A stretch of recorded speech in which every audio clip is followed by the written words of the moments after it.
Lijep pozdrav svima, moje ime je Stipe. Danas na recenziji imamo Noctuine ventilatore, odnosno cijelu Redux seriju, počevši od 80 do 140 mm ventilatora. Noctua već duže vrijeme glasi za najbolju firmu što se tiče ventilatora i općenito hlađenja. Ovom pojavom Redux ventilatora promijenile su se mnoge stvari, počevši od boje ventilatora i same kutije. Sve ostale promjene vidjet ćete kasnije, a da li su zadržali svoju prepoznatljivu kvalitetu, saznaćete tijekom recenzije.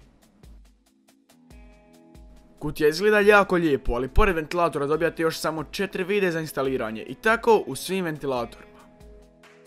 Ako ne znate, ovo je Noctuin najveći korak jer su promijenili napokon svoju smeđu boju ventilatora. Sada Redux serija je u potpunosti siva. Redux serija vam pruža ventilatore od 80 mm, 92 mm, 120 mm te dva 140 mm. Za 140 mm verzije ventilatora imate opciju NF-P14S i NF-P14R. Jedina razlika P14R modela je to R, što označava round oblik, prevedeno na hrvatski okrugli oblik ventilatora, ali po specifikacijama su identični. Sve je stvar ukusa. Većinu ljudi će privući najzanimljiviji 140 i 120 mm ventilatori. Svi ventilatori ovdje su PWM.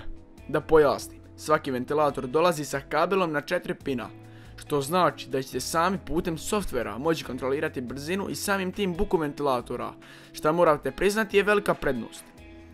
Za primjer ću uzeti NF-P14R ventilator, on ima brzinu do 1500 okretaja po minuti.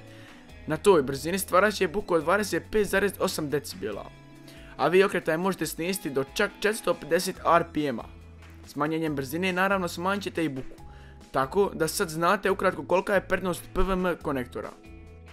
Sve ovo vrijedi i za ostale ventilatore. Za instaliranje ventilatora ne bih vam preporučio 4 vide koje dobijate uz ventilatore, već bih vam preporučio ako kupujete već ventilatore da kupite i Noctua NA-SAV2 20 antivibracijskih gumica.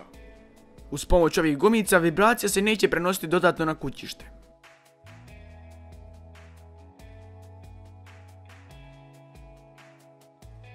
Stavite 4 gume na 4 rupe ventilatora te zakačite ventilator na za to predviđeno mjesto.